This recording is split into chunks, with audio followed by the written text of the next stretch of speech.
Ever since I was 5 years old, that's when Neil Armstrong stepped onto the surface of the moon. I've been passionate about space, rockets, rocket engines, space travel. I think we all have passions, and you don't get to choose them, they pick you, but you have to be alert to them. You have to be looking for them. This is the most important work I'm doing. It's a simple argument. This is the best planet. And so we face a choice as we move forward. We're going to have to decide whether we want a civilization of stasis. We will have to cap population. We will have to cap energy usage per capita. Or we can fix that problem by moving out into space. The problem, of course, is the space travel. It's just so expensive. And so we need to figure out how to lower the cost, and the incredible opportunity is reusability. And so what we really need is operational, realistic, practical, pragmatic reusability, just like you see with commercial aviation. That's the key. If we could do that, we'll dramatically lower the cost of getting people into space.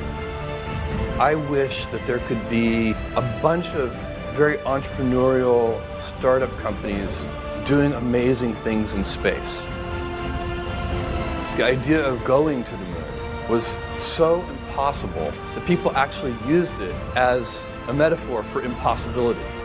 What I would hope you would take away from that is that anything you set your mind to, you can do. Von Braun said after the lunar landing, "I have learned to use the word impossible with great caution." And I hope you guys take that attitude about your lives.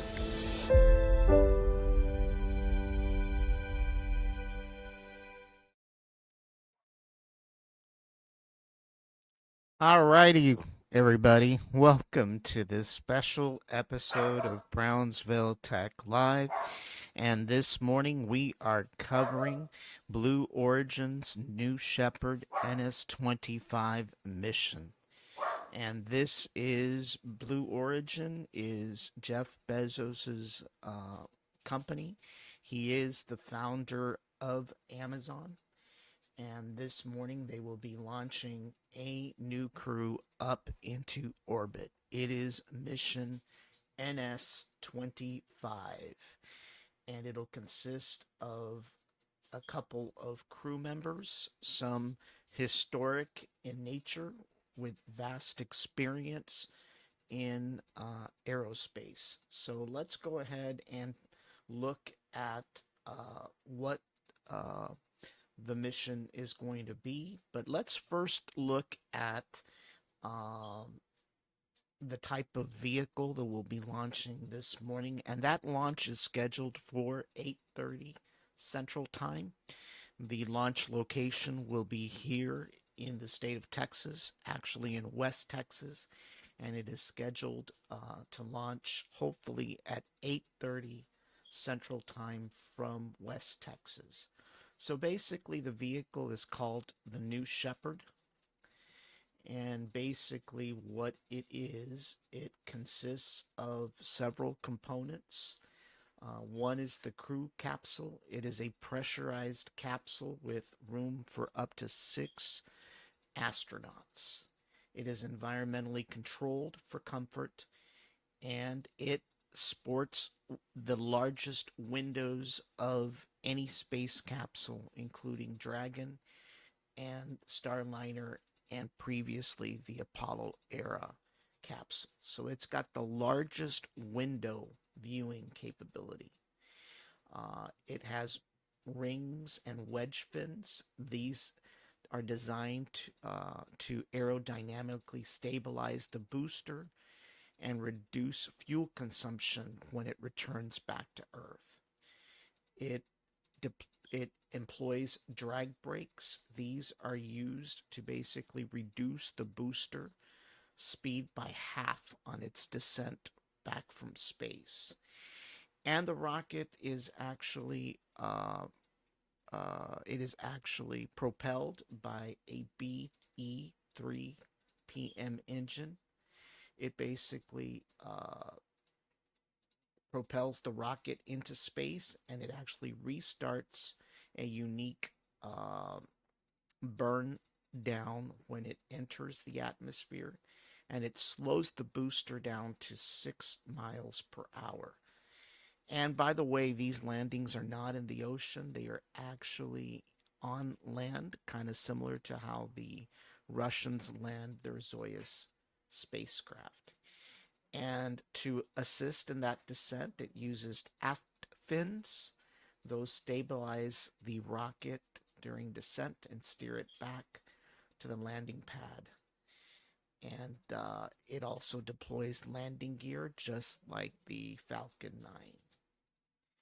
As we mentioned previously, the capsule is one of the largest capsules. It has room for up to 6 and has the most windows of any space capsule.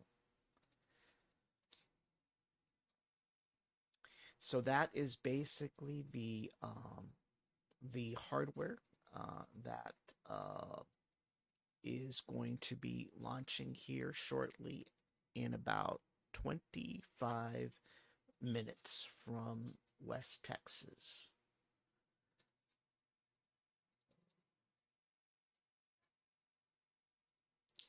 And if we head over to the Blue Origin website, we'll take a look at the NS-25 mission. And basically, as of right now, it is a go for an 8:30 a.m. launch Central Time from Launch Site 1 in West Texas.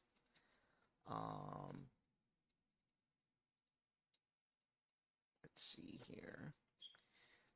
Let's go ahead and meet. There was a place here with the crew. Oh, here it is. A link with regards to the crew. Basically, they've designed a mission patch, and that mission patch is basically there's a few symbols on that mission patch, and that they're embedded. And the first thing is it has a picture of the Gemini spacecraft. It represents Ed Dwight's aerospace training. The hand lifting the crew capsule is a nod to his extensive artwork. Ed Dwight is actually the first nominated black astronaut in the United States. He was nominated by President Kennedy back, I believe, in 1961. So this is quite a veteran when it comes to space travel. The sunrise, which is right over here, represents Mason Angel and Carol Shaler's desire to experience the overview effect. These are also astronauts that will be on the mission this morning. And then the mountains symbolize Carol Shaler's Gopi Thodakura and Sylvain Chiron's passion for climbing and skiing. They're avid climbers and skiers. And then the crew capsule's leaf design reflects the groundbreaking family heritage software Kenneth L. Hess has developed. And basically, as previously mentioned, the crew includes Mason Angel, Sylvain Chiron, Kenneth L. Hess, Carol Shaler, Gopi Thodakura, and former Air Force Captain Ed Dwight, who was selected, as I previously mentioned, by President John F. Kennedy back in 1961 as the nation's first black astronaut candidate. But sadly, even though he was the first black astronaut candidate, he was never granted an opportunity to fly in space. So this is going to be a first for America's first black astronaut candidate. 60 plus years later, his dream will come to fruition. This mission is the 7th mission for the New Shepard program, and it's the 25th in its history since New Shepard started. New Shepard has flown over 31 humans above the Kármán line, which is the edge of space. So, with regards to the crew, once again, it consists of Ed Dwight in 1961, as was previously mentioned, President John F. Kennedy, uh, to enter training at Aerospace Research Pilot School, an elite Air Force flight program known as a pathway for entering the NASA Astronaut Corps. In 1963, he completed the astronaut training corps and was recommended by the U.S. Air Force for a NASA astronaut corps, but was not among those selected. He entered private life in 1966 and spent a decade as an entrepreneur before dedicating his life's work to using sculpture as a medium to tell the story of Black history. He spent the last 5 decades creating large-scale monuments of iconic Black figures, including Dr. Martin Luther King, Frederick Douglass, Harriet Tubman, and the Underground Railroad. His more than 130 public works, are installed in museums and public spaces across the U.S. and Canada. Mr. Dwight was born in 1933 in Kansas City, Kansas. Mason Angel, he is the founder of a company called Industrious Ventures. It's a venture capital fund supporting early stage companies that enable or progress new industrial revolutions. Mason is an active member in his family's foundation and will use the mission to inspire children and advance partnerships with nonprofits. Sylvain Chiron. Sylvain is the founder of Brasserie Mont Blanc, one of the largest craft breweries in France. Sylvain was actually born in the French Alps and is a lifelong aviator and skier. He earned his pilot's license at 16 after spending several summers in Florida taking flying lessons and watching space shuttle launches. Sylvain entered mandatory service in the French military, where he served as a ski instructor for the French Air Force and NATO pilots. Following the military, he pursued an international MBA at Temple University and then moved to Tokyo to study business. Sylvain resides in France, and he is known for philanthropy focused on children's education and nature preservation. Kenneth L. Hess is a software engineer and entrepreneur who shaped today's technology-based family history industry, where he developed the family tree maker product line in the 1990s. The company was acquired by Ancestry.com. In 2001, Ken gave back, founding Science Buddies, a K-12 nonprofit created to level the playing field and improve STEM literacy by inspiring students through free, personalized, hands-on projects in all areas of science, including space exploration. Science Buddies has reached 250 million users. Ken's lifelong passion for space exploration is in his DNA, with numerous early American pioneers in his mother's lineage and many engineers and technicians on his father's side. Carol Shaler, she's a retired CPA. In 2017, unfortunately, her doctor told her she would go blind, since she has since traveled 25 countries around the world, visited the Mount Everest base camp, trekked to the Bwindi impenetrable forest of Uganda to see the mountain gorillas, visited the South Pole, camped in a tent in the desolate Antarctic plain at minus 20 degrees. Wow. Seeing Earth's thin layer of atmosphere and the blackness of space will fulfill a lifelong dream. She's been married for 40 years and resides in Lumberville, Pennsylvania. Gopi Thotakura, he is a pilot and an aviator who learned to fly before he could drive. He's co-founder of Preserve Life Corporation, a global center for holistic wellness and applied health near Hartsville-Jackson International Airport. In addition to flying jets commercially, Gopi pilots bush aerobatic seaplanes as well as gliders and hot air balloons, and has served as international medical jet pilot. A long life traveler, his most recent adventure took him to the summit of Mount Kilimanjaro. Wow, that's one of the tallest mountains on the planet besides Everest. During the mission, every astronaut will carry a postcard to space on behalf of Blue Origin's Foundation, Club for the Future. This program gives students access to space on Blue Origin's rockets, including an all-digital method to create and send postcards, which can be found here.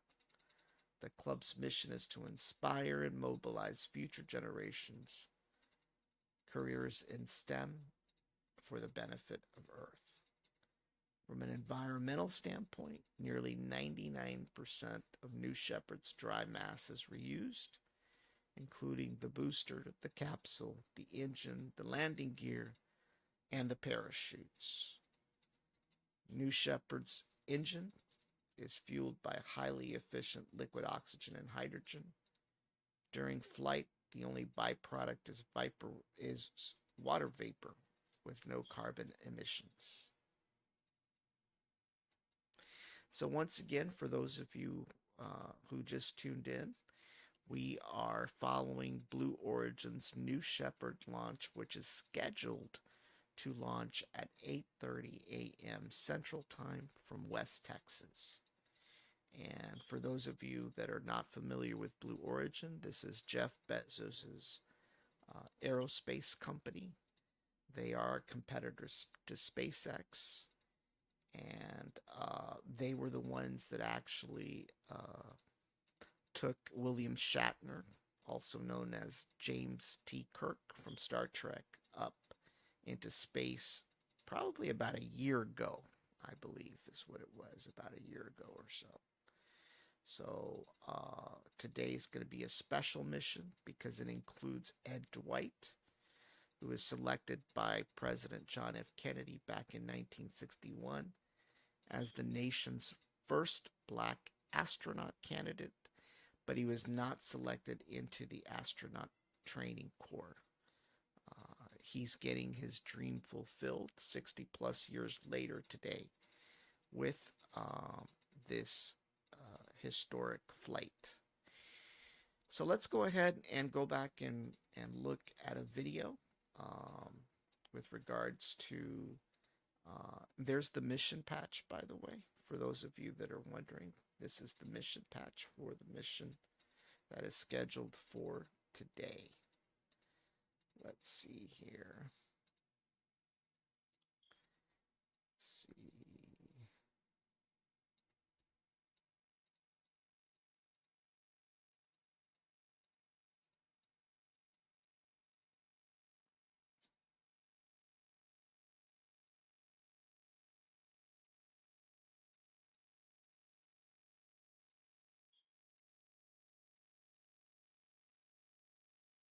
So let's look at the video once again. T-minus 10, 9. Ever since I was 5 years old, that's when Neil Armstrong stepped onto the surface of the moon. I've been passionate about space, rockets, rocket engines, space travel. I think we all have passions, and you don't get to choose them. They pick you, but you have to be alert to them. You have to be looking for them. This is the most important work I'm doing. It's a simple argument. This is the best planet. And so we face a choice as we move forward. We're going to have to decide whether we want a civilization of stasis. We will have to cap population. We will have to cap energy usage per capita. Or we can fix that problem by moving out into space. The problem, of course, is the space travel. It's just so expensive. And so we need to figure out how to lower the cost, and the incredible opportunity is reusability. And so what we really need is operational, realistic, practical, pragmatic reusability, just like you see with commercial aviation. That's the key. If we could do that, we'll dramatically lower the cost of getting people into space. I wish that there could be a bunch of very entrepreneurial startup companies doing amazing things in space. The idea of going to the moon was so impossible that people actually used it as a metaphor for impossibility. What I would hope you would take away from that is that anything you set your mind to, you can do. Von Braun said after the lunar landing, "I have learned to use the word impossible with great caution." And I hope you guys take that attitude about your lives.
Alrighty, everybody. We are waiting for the launch of Blue Origin's New Shepard mission NS-25. It is currently scheduled to happen here in about 4 minutes from West Texas. So we are waiting for that. We've got a live feed currently in place, and we are just waiting for that to start here shortly. As we mentioned, Blue Origin is Jeff Bezos' aerospace company. They are a competitor to SpaceX and Boeing's Starliner. The New Shepard capsule is actually is the only capsule that has up to 6 viewing windows. Dragon does not have that many windows. In fact, I think they only have 1. And I don't know about Starliner. I can't remember. But basically, it's got 6 viewing windows. And this is going to be a suborbital flight. It's going to reach the edge of space and then come back down. So we are about 2 minutes from the start of the countdown. So if y'all stay tuned, we'll be back shortly with hopefully the feed will go live from West Texas.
Ever since I was 5 years old, that's when Neil Armstrong stepped onto the surface of the moon.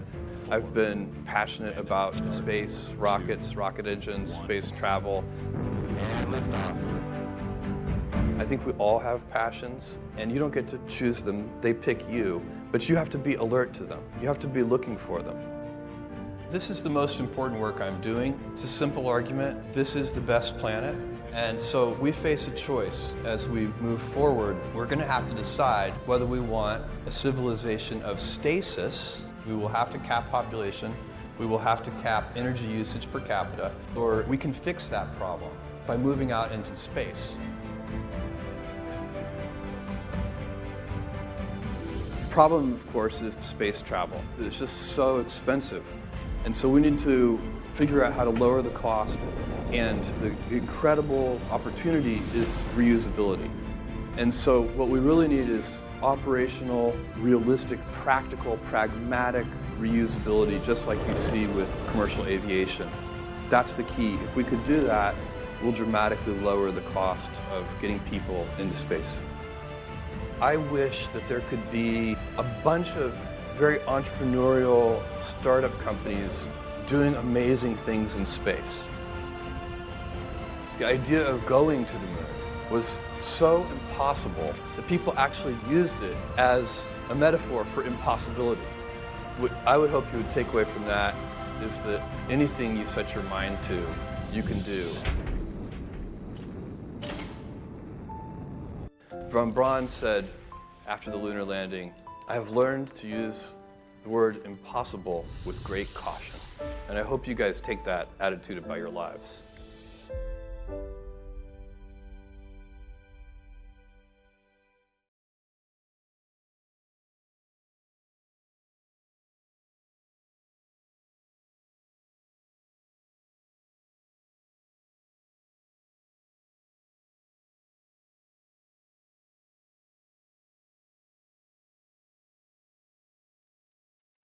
Once again, for those of you just joining us, we are waiting a live feed from West Texas for the launch of Blue Origin's new Shepard mission NS-25. And we will bring that to you live as it happens. Once again, stay tuned for the live feed.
So yeah, I've been writing some songs about the NS-18 mission, what it was like to fly with my amazing crew, what it was like to have to be in space with my loved ones and the entire human race down here on the planet. And I have another one about the future coming out soon about how I imagine this will unfold in the future. So yeah, for me, music is a great way to share that story with people who might not necessarily know that they can go to space. They might hear the song first and go, what, this guy actually went? It's kind of cool. Oh, that is fantastic. Well, Chris, thank you so much for joining us. We're actually going to have you on later in the show, so stand by. But appreciate the opportunity to get to chat with you. Mr. Steam, that's going to stick. Mr. Steam, yeah, you might need a new DJ name, Chris. Just think about it. All right, everybody. We're at T-minus 21 minutes and 20 seconds to go until launch. Let's talk about the vehicle carrying our astronauts today. Now, the capsule carries the name RSS First Step, which is adorned above the hatch there. You guys probably saw in the image. Jackie, do you want to tell us about what that means? What does RSS mean to begin with? Absolutely. We love acronyms in the space business, but RSS is a pretty straightforward one. It means reusable spaceship. This capsule in today's flight has already flown to space 8 times. We achieve our long-term vision by building reusable vehicles. You know, Ariane, 99% of New Shepard's dry mass is reused. So everything from the crew capsule and booster to the engines and the parachutes, New Shepard's vehicles are currently designed for 25 missions, but we're really striving to quadruple that number here at Blue. Reusability is so important, Jackie, and it's built into everything that we do at Blue Origin, all of our systems, and it actually all kind of started with New Shepard here, because step number one, it reduces the cost of access to space. Right? And also, not only does it reduce the cost of access to space, but also it's just kinder on our planet because it reduces the waste. You're not tossing out rockets every time you use them. Absolutely, Ariane. And New Shepard's engine is fueled by a highly efficient combination of liquid oxygen and hydrogen. So actually, during flight, the only byproduct that you'll see is water vapor. It's amazing. It's kind of like a jacked up steam engine, isn't it? No, I'm kidding. It's actually a lot more complex. Just slightly more complicated. A little bit more complex, but no. But yes, but not joking. It is just steam. When you guys are watching the shot of the rocket ascending in just a couple of minutes here, it is just steam. Okay, we're at T-minus 19 minutes and 20 seconds to go until launch. New Shepard, as you can see here, is on the pad and awaiting launch. Everything is go so far. Now, if you're just joining us, this is the 25th flight of New Shepard and the 7th overall human flight. Now, continuing the tradition of past crews, I'll say that today our crew made their own postcards. And the postcard program is something that comes from our Club for the Future, as we just mentioned a little bit earlier, our nonprofit that's meant to inspire kids to get into space. And so we have kids draw on postcards what they think the future of space will look like, and then we fly them to space, mark them, send to space, and send them back to the kids. And as you can see here, our astronauts made their own, and those postcards will also fly to space. How inspiring. That's right, Ariane. And the reason we fly postcards is because we want to make space more accessible to students. We want to see kids around the world reach for those STEAM careers, that science, technology, engineering, arts, and math. That's really, a core mission of Club for the Future. And Club recently launched a new online way for students to draw digital postcards and send their art to space on New Shepard. Now, that is something I wish I could have done when I was little, sending art to space. I will say, not just for the kids. I've made many a digital postcard, Ariane. I've got a couple of them. But seriously, though, Jackie, I think it's really important what we're doing here. I mean, I remember a space project that I did when I was in 5th grade and when I was 10, and I can draw a direct line from that project to me sitting here today having, working at Blue Origin. I think it's so important. Absolutely. The work club is doing is amazing. And they're now also one of 4 founding member organizations in an exciting public-private partnership called Space for All. The goal is to call on students everywhere to reach for a career in STEAM, no matter who they are or where they're from. Space for All is inviting young people from literally anywhere to reach higher, dream bigger, and take that next step into a future space career. Check out their website to get involved. It's really awesome stuff. Yeah, the club is doing some wonderful work, and it'll be great to see the engagement with these other organizations. Okay, we're at T-minus 16 minutes and 45 seconds to go until launch. Now, I also want to bring our audience up to speed on things that are happening down in Florida at our other launch site, Rocket Park, which is on Florida's Space Coast, where we're getting ready. It's getting really exciting real. down there. We're going to be launching soon, later this year, our new vehicle, New Glenn. Jack, you want to tell us a little bit more about New Glenn? That's right, Ariane. New Glenn is coming soon. New Shepard is designed for suborbital space tourism, and New Glenn will be a big, very big next step for Blue. It's an orbital vehicle powered by a reusable first stage booster that launches from Cape Canaveral in Florida. So very recently, as you see here on your screen, we rolled out New Glenn onto the launch pad for the very first time. And this milestone was the first in a series of tests in preparation for New Glenn's first launch later this year. And this allowed our teams to test flight hardware and ground software and practice launch operations, which, Jackie, I mean, people talk about obviously the design of the rocket, et cetera. But the operations part of it is just as important, and that's why this was a critical step. Now, as you can see here, New Glenn, in a word, I would say, is massive. You know, we're talking 5 times the size of New Shepard. You know, over 300 feet tall. That's over 100 meters tall, and there's a lot of similarities, let's say, between New Shepard and New Glenn, more so than meet the eye.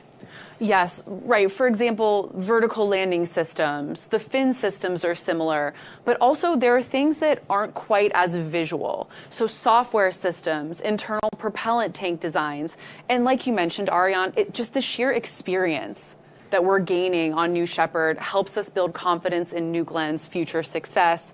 Truly, every time we fly New Shepard, it helps our team learn how to make human spaceflight routine, safe, and low cost. All the key things that will play right into New Glenn.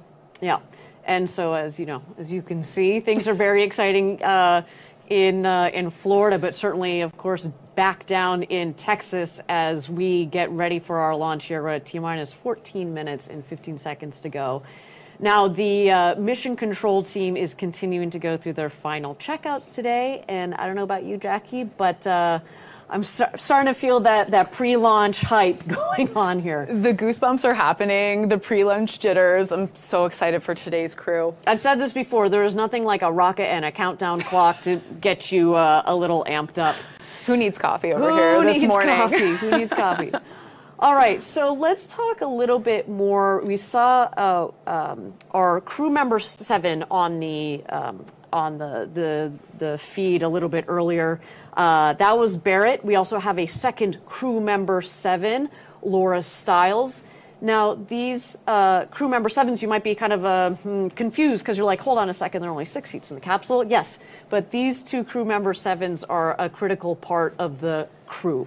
Yeah, that's right, Ariane. Like you said, the crew that flies to space and back in the crew capsule is a crew of 6. And crew member 7, or CM7 for short, is a pair of people, virtual crew members of sorts, who are part of the entire astronaut crew experience. They're with them the whole time out in West Texas. It's a really, really important role. So these people are embedded in the mission the entire way. And we've got a video to show you a little bit more about their role and what they do as part of this mission. Let's roll it. Command engine start. 2. Crew member 7 is a very unique role at Blue Origin. And traveling to space is an incredibly life-changing experience. Oh my goodness. You want somebody who's guiding you through it that doesn't just understand the technical side of the rocket and the launch operation, but also has the soft skills to truly support you through this wonderful journey. That's why crew member 7 is so important. There are 6 people that fly on the New Shepard crew capsule. The 7th person is crew member 7. We have 2 crew member 7s for each launch. One of the crew member 7s, they are with the astronauts pretty much 24/7. They are staying at the village, they're training them. We have another crew member 7 that serves as capsule communicator. And that's the person who is back physically in the control room and is actually talking to the astronauts when they're in the capsule. And go for launch. Everyone on the crew member 7 team has to be comfortable in a really dynamic operations environment. You have to be unflappable in anything that might come your way. We have folks from NASA. We have world record holders for skydiving, a nuclear submarine officer. It's truly a very diverse set of people bringing unique skill sets to the table. The most important role for crew member 7 is to instill confidence in the astronauts that we fly on New Shepard. And really that comes down to a very good training program. Safety is absolutely paramount to everything that we do here at Blue as we build this road to space. We have a crew capsule mock-up where we run through full mission simulations. Separation confirmed. You are free to unstrap. So the only surprise on launch day is the incredible view outside of those windows. This is nuts! Where they can look at the Earth and be changed. Oh, wow. And bring that feeling back to Earth with an inspiration to protect the Earth. Because that's what we're doing this for. We are doing this for the benefit of Earth.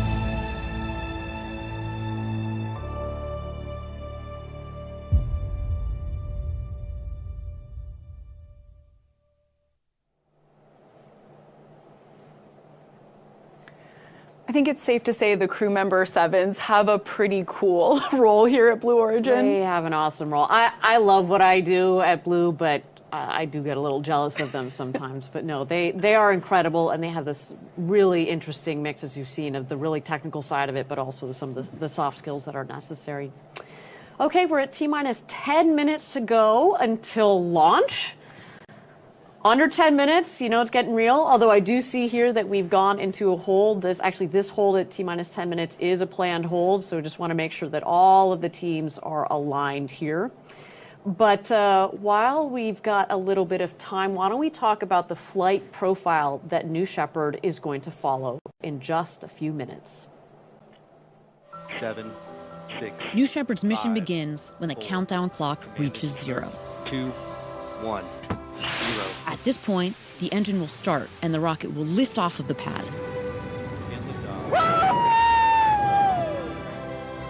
It will continue under the boost phase for about 2.5 minutes until main engine cutoff. 20 seconds later, the crew capsule will separate from the booster and the astronauts will unharness and enjoy 0G. The crew capsule will continue past the Kármán line to an ultimate apogee of 350,000 feet, or 100 kilometers. The booster will autonomously land on the landing pad, ready to be prepped for its next flight. Around 3.5 minutes after separation, the crew capsule will begin to re-enter Earth's atmosphere. Parachutes will deploy around an altitude of 7,000 feet, or 2,100 meters, providing a nice, slow descent back to Earth.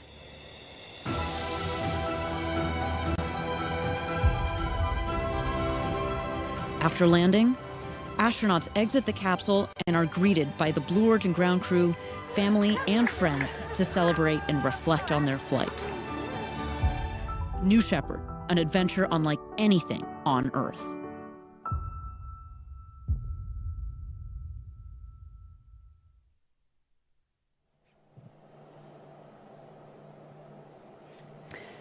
All of that, everything you just saw in that exciting video, that's about to happen in real time in just a few moments here this morning. In just a few moments, but again, we are in a hold sitting here at T-minus 10 minutes. Again, just want to make sure that our teams are getting aligned here. We've said it before, you know, we've spent years designing the rocket. We spend months designing the mission, and so if we get to launch day and we need a couple more minutes, that is totally fine. So with that, why don't we turn it over to the rocket and watch as she gets ready for her flight to space today.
Once again, for those of us joining us, we are watching a live feed from West Texas for Blue Origin's New Shepard launch today.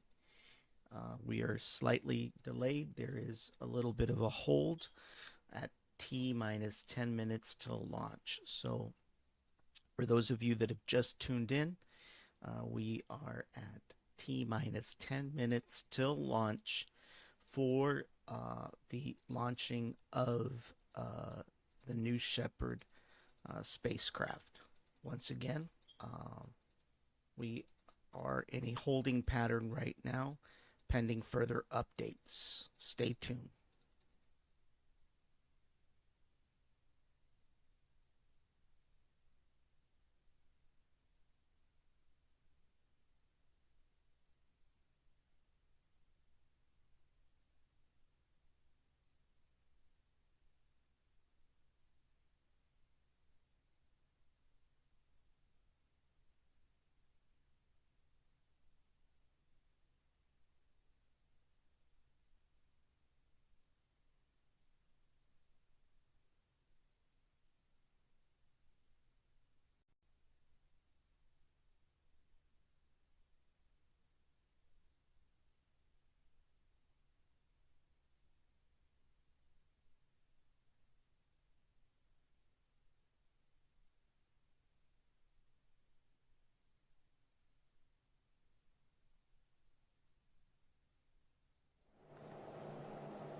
Thank you for joining us, everybody. We're at T-minus 10 minutes to go until launch.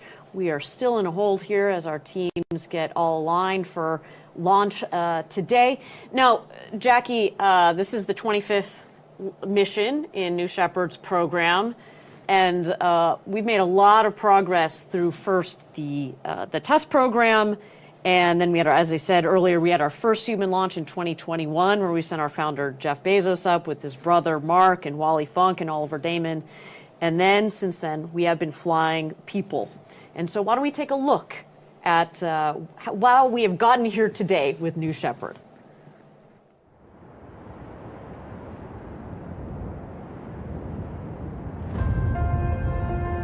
I think that historians will look back at the early 21st century as a really important time in the expansion of humanity into the solar system. Jeff Bezos is about to blast off into space. People that have been on this journey has changed their outlook on humanity. Space has always been something I've wanted to do, but it's never been accessible until now. It feels like a turning point where we can open up this experience for more people. I think it's so important to start making the demographics of space look like the demographics of our world. I'm Brazilian, and I'm the second Brazilian to go to space. -10. This is a new era of the unbelievable, where a teacher from North Carolina gets to go to space.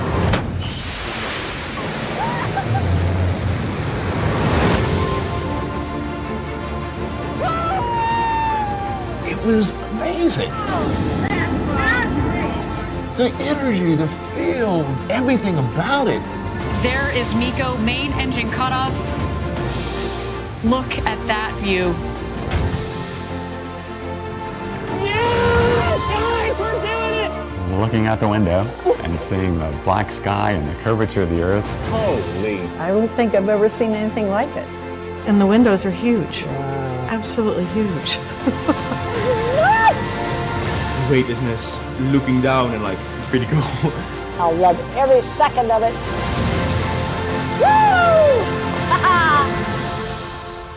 We went to space! Everybody talks about it, but until you see it, you don't really know. What you have given me is the most profound experience I can imagine. It's just a dream come true. I want to do this my entire life. It's almost like an out-of-body experience to see the Earth from that perspective and understand how small of a part we are of something so large.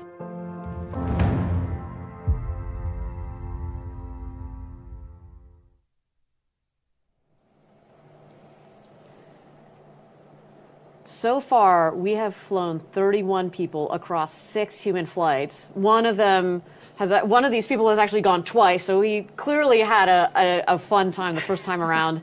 And today's flight will bring us up to 37 people.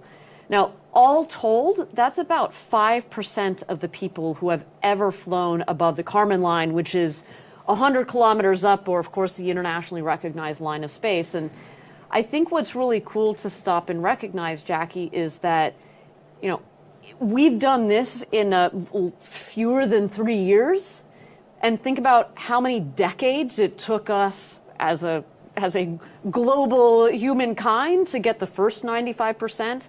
So it just gives you a little bit of perspective on what New Shepard has done so far. I should also say, captured in that 31 people is also 9%, so almost 10% of all women that have flown to space have gone by way of New Shepard. Now, it's not just those numbers, and I've touched upon this a little bit earlier too, this is an international program. Today, we have Sylvain Chiron from France. That's the first person from France to fly with us. Not the first French person to ever go up into space, but the first person to fly with New Shepard. Gopi Totakura, who is a dual citizen of the US, but also of India. So we're making this very international, and we're also starting to open up space for countries that have never been to space. So on our flights, our previous flights, we've had the first Egyptian, the first Portuguese, the first Mexican-born woman. I mean, it's really touching. As somebody who is also international, I should say I'm half French. Like it's really wonderful to see that part of what New Shepard is doing for all of us. Okay, we're at T-minus 10 minutes to go until launch. We continue to be in a hold here while our team gets everything aligned. And until then, why don't we toss it over to the rocket and watch as New Shepard gets ready for space today.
those of you joining us, we are currently in a holding pattern for the launching of New Shepard, which is Blue Origin's launch today.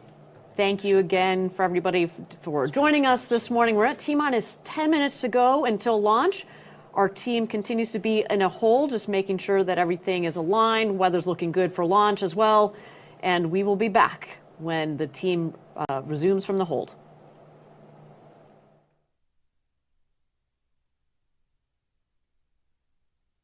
As you heard it, we are still on hold.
Thank you again, everybody, for joining us for New Shepard's 25th mission to space, the 7th human flight.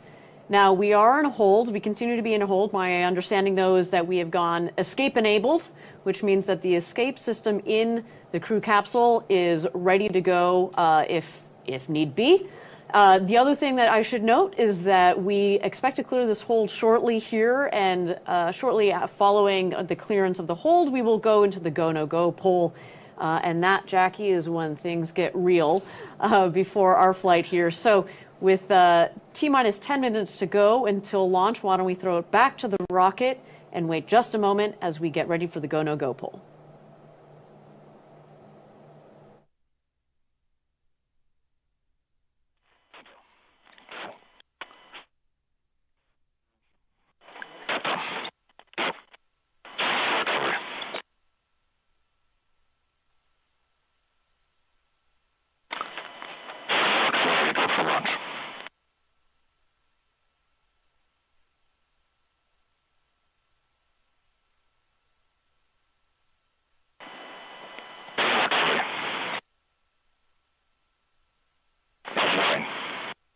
Go green board.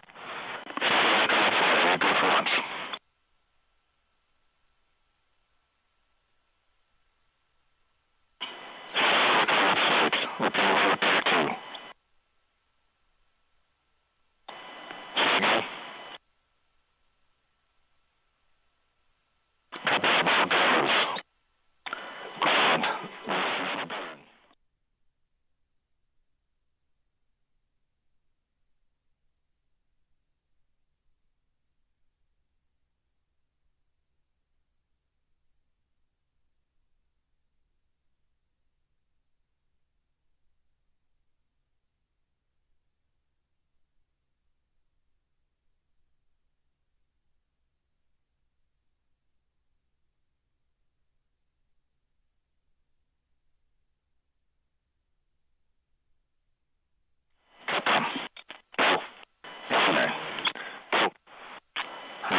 Look up flight.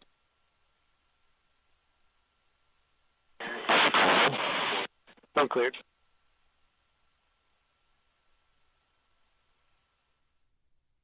It appears we are go for launch and the countdown clock has started.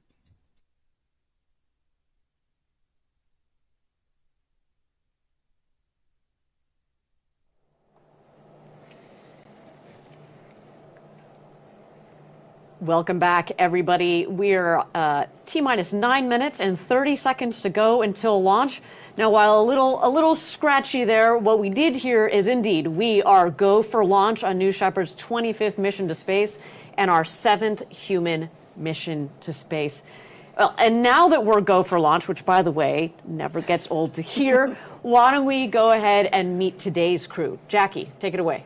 Let's do it, Ariane. In seat number 1 is Ken Hess, a software engineer and entrepreneur with a lifelong passion for flight. In 2001, Ken started the nonprofit Science Buddies, a K-12 program created to improve STEAM literacy. And flight is just in Ken's blood. This is really cool, Ariane. Back in 1922, Ken's great-uncle Franklin stepped into the literal future when he flew a Curtiss Model F flying boat. You heard that right, flying boat. That is cool. And like his uncle, Ken will be a pioneer in his own right today, helping to open up the frontier of space. In seat 2, we have Carol Schaller, a retired CPA from the best state in the United States, Pennsylvania. You're a little biased, I think. I think that's what we're reading. Just a little. In 2017, Carol's doctor told her that she would likely go blind. And since then, she's made it her mission to see the whole world. And she has. She's covered 25 countries. She's been to Mount Everest Base Camp. She's trekked the Uganda forest. She's seen mountain gorillas, camped on the Antarctic plains at 20 below zero. Clearly, nothing is holding Carol back. She told us that seeing Earth from space will fulfill her lifelong dream. Now, next we have Sylvain Chiron on seat number 3. Sylvain is the founder of Brasserie Mont Blanc, one of the largest craft breweries in France. And he was born in the French Alps, grew up skiing in his backyard, but importantly is connected to today. He earned his pilot's license at age 16 and has been flying airplanes ever since. So aerospace is certainly in this man's blood. In seat number 4, we have Ed Dwight. Ed was selected as the nation's first black astronaut candidate in 1961 after completing the elite U.S. Air Force flight training program, known at the time as a pathway to the astronaut corps. Now, Ed left the military in 1966, unfortunately not having gone to space at that point, but he became an entrepreneur and ultimately he fulfilled his other childhood dream of becoming an artist. And now we have had the great pleasure of sitting down with Ed in his studio earlier this year. Let's check it out. So let's walk this way into the studio. There's a group of people who know me as Ed Dwight, the artist.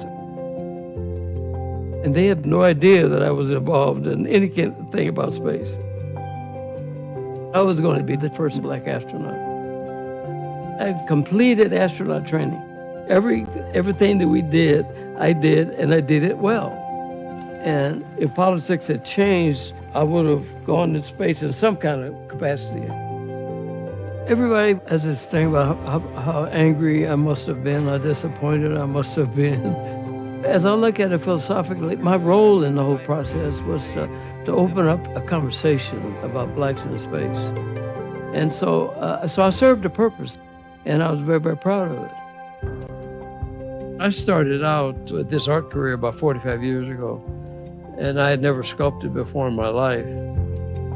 At the time, there was no way to find any black imagery in city parks, museums, galleries, and I thought the black people have contributed to America needs to be honored.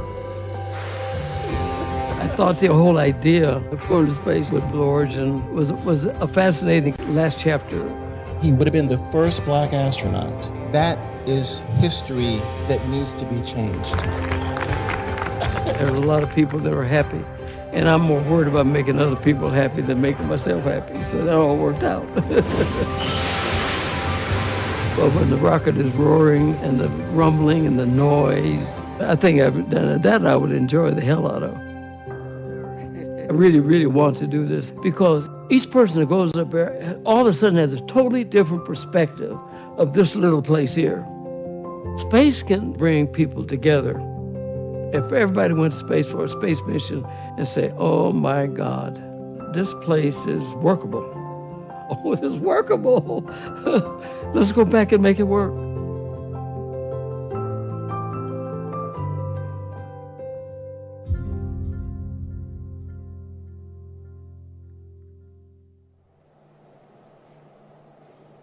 I have to agree with Ed there.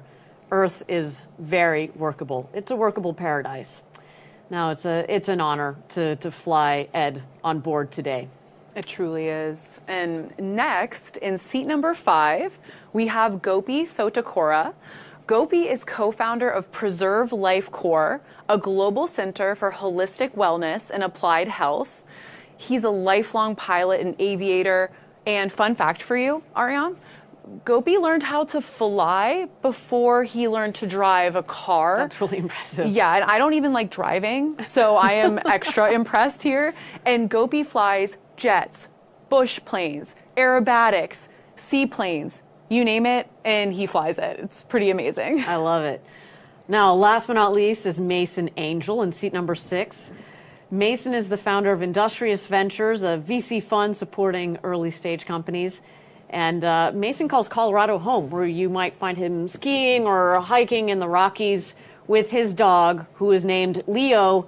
And yes, Jackie, that does stand for low Earth orbit. So in case it wasn't clear, we've got a couple of aerospace nerds on board. They fit right in here at Blue Origin. Yeah, when you have a dog named Leo, it's you're certified space nerd. It's a sign. It's official. And with Mason, that rounds out our crew today. 6 incredible people that are all ready to have the ride of their life on New Shepard. Now, ride of their life indeed is coming up here in just 2 minutes and 45 seconds to go until launch. Now, Jackie, at 2 minutes is when we go into our bit checks, our built-in tests. But just as importantly, more importantly, the rocket goes into its autonomous mode. So at that point, mission control is there, but they turn the show over to the rocket. So what we're going to be looking for there, the aft fins. So you see a couple of the fins sticking out there at the base of the rocket. Those are going to move back and forth. We want to make sure they have a full range of motion. We will then also keep an eye out for the BE-3 engine at the base of the rocket to gimbal. So the BE-3 engine, there's one of those at the base of the rocket, liquid hydrogen, liquid oxygen, propelling New Shepard today. And as you mentioned earlier in the show, as we see the rocket lift off, what is expelled is just steam. So people have asked, well, how clean is this rocket? We expel steam as it goes up into space, which is, just to wrap into this whole idea of, millions of people living and working in space for the benefit of Earth. We want to make sure that we are not contributing negatively. So, of course, that's a wonderful part of New Shepard. So with that, we're going to keep an eye out here for the last-minute checks on the vehicle. We do see that the gantry has been retracted, which means it is showtime. There you go. At the base of the rocket, you see the fins moving back and forth. There are 4 of those fins, 1 on each quadrant. And at this angle, unfortunately, we're not going to be able to see the BE-3 engine gimbaling back and forth, but the gimbal of the engine plus those fins are what direct the rocket both on ascent, but obviously the rocket, because it comes back to land, also upon descent to make sure it ends up right on its landing pad 2 miles north of where it's taken off from.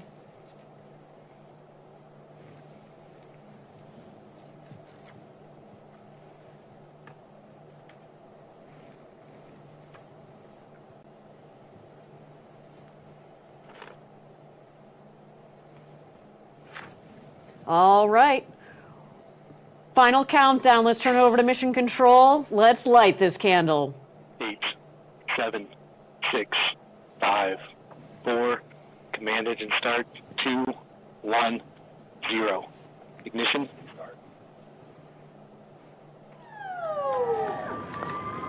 And liftoff.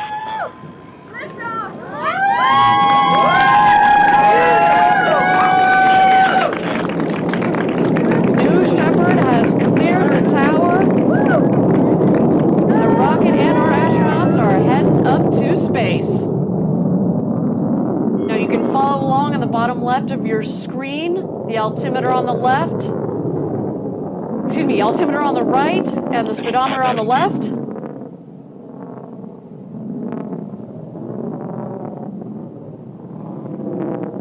10,000 feet.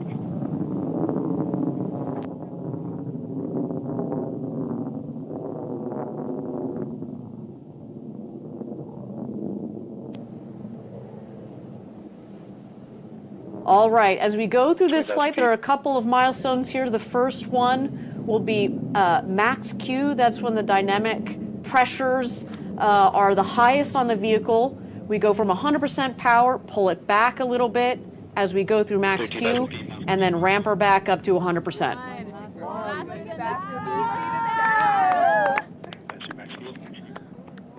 Okay, maximum pressure.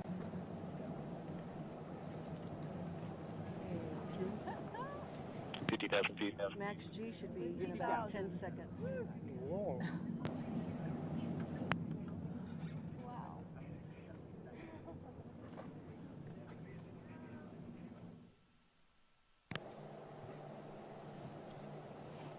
Max Q has been confirmed. Again, thank you everybody for joining us for New Shepard's 25th mission to space.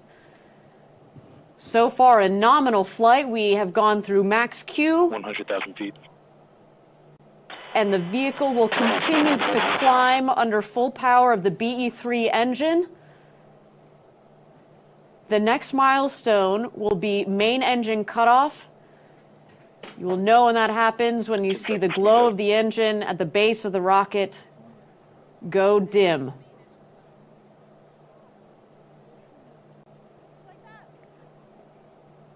Nico. There we go. Main engine cutoff confirmed. Passing 200,000 feet. Now, with the main engine cut off, with the BE3 engine turned off, the vehicle continues to climb up towards its apogee, but as you will see on the left side, the speedometer will come down, and once that speedometer hits 0, that's when you know exactly that the vehicle has hit apogee, its highest altitude in the flight of the vehicle. Now, I understand that separation of the capsule from the booster has been confirmed. And 0G has started for our astronauts.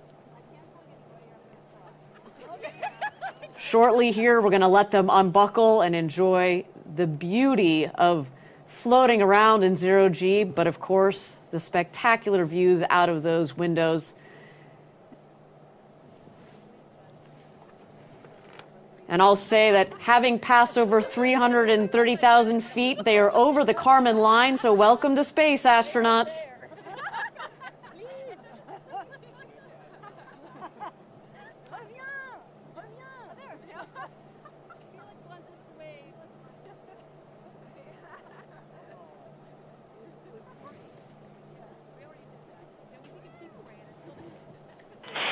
A few expected drops of UHF. And there we go. Apogee at just about 347,000 feet or so. Of course, we'll confirm our official figure at the end or after the webcast.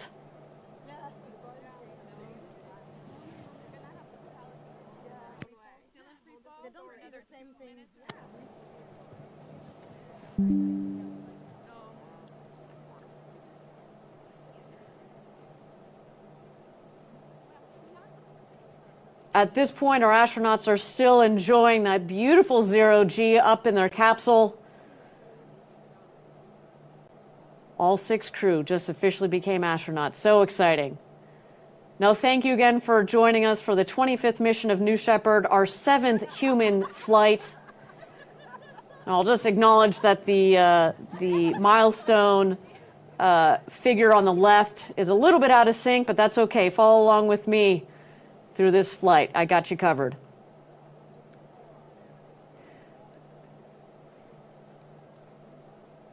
At this point into flight, you see the 2 craft, the rocket on the left, the crew capsule on the right, and you're going to see the speedometer on the bottom left of the screen increase as the vehicles speed up back towards Earth. The rocket is going to beat the capsule back down to the ground. It is more aerodynamically shaped. And once it hits atmosphere, we've got a multitude of aerodynamic surfaces that are going to guide it back to its landing pad just 2 miles north of the launch pad. And then just a little bit afterwards, we have the crew capsule, which will also come back down into that West Texas Valley for a nice soft landing. Launch pad is safe to pass, but not for approach. Copy, copies.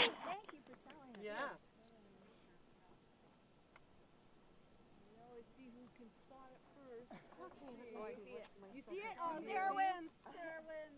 We're in relation to the crowd. Okay, passing 50,000 feet. Oh, yeah. Oh, yeah. Yeah. Wait, below the clouds. Trump's coming down. Oh, yeah. Very low before. Oh, there it is. There it is. All right, you see the booster that is headed down. You see the drag fins, the drag brakes that have just deployed. Those cut the speed of the booster in half. Also at the top of the rocket there, you see the forward fins. They kind of look like pie slices, one on each quadrant. That helps keep the vehicle stable. And there we go, BE3 engine relight.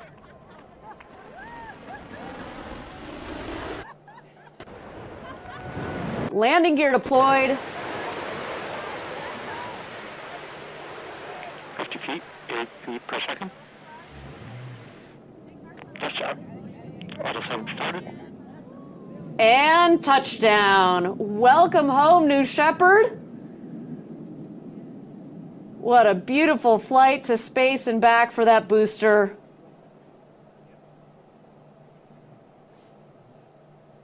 Man, it feels good to be flying again, Jackie. Taking our astronauts to space and back. It is, I mean, every day is a good day at the rocket factory, but flying people never gets old. And I love that West Texas desert dust that gets kicked up, and it's, once it clears, a landed booster. It's like a magic trick. It's actually, ooh, poof, booster just arrived. Yeah, it definitely adds to the drama of a landing a rocket from space. And, you know, as we say, landing the rocket is just really one of the proudest moments because it shows the incredible engineering. It isn't magic. It is not magic, Jackie. The engineering that has gone into building, designing, testing, flying, but bringing this rocket home from space, ready to be reused. You see very quickly thereafter the forward fins come back in, the drag brakes come back in. You look like you just fuel her up and launch her from there and get ready to go again. But the show is not over. The crew capsule has deployed its guide parachutes and its mains. Everything looking nominal on today's flight.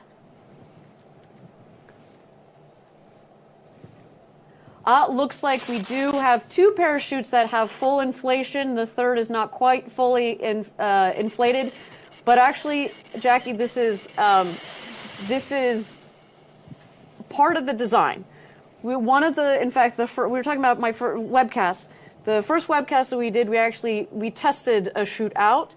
There are multiple redundant factors in this system, and so landing with 2 parachutes is perfectly okay for this system. You'll also see the dust take out at the base of the capsule as she comes in to land. That is the air cushioning system. It's going to kick up a lot of that West Texas dust you just talked about, but it also, there it is, touchdown of the crew capsule. A beautiful flight for our rocket, for our crew capsule, for our 6 new astronauts, Mason, Sylvain, Ken, Carol, Gopi, and Ed. You are officially astronauts. Welcome home, everybody. Now, our team has started operations to safely recover our astronauts from the crew capsule. We send out our safety crew as soon as we have visual connection with the crew capsule coming back from space. So they are well on their way out to meet the crew capsule there. What you're going to see as soon as they get there, the first person on the ground, crew member 7, we've talked about them before, so in this case it'll be Laura Stiles. She's going to go around to each one of the windows, make sure that we've got a thumbs up check from each one of the astronauts. Then you will see the rest of the crew around, safing the capsule, making sure that anything that needs to be vented is vented. We ground it. And then you will see them bring out a set of stairs. The hatch is about a meter or so, a couple of feet off of between the base of the hatch and the Texas floor. So we want them to have a nice, smooth exit. And then we bring their friends and family out there. Then it's time to celebrate. It's time to celebrate. They've just become astronauts. They've achieved this incredible, it's an incredible thing that they've been dreaming about since they were kids, and finally it's happened. There you go. See part of the operations crew in the background. So we have a celebration, and that is topped off by a pinning ceremony. We pin them with their astronaut pins, and it's a really touching moment. It really is a touching moment. We do have initial confirmation that all astronauts are doing great. They are probably so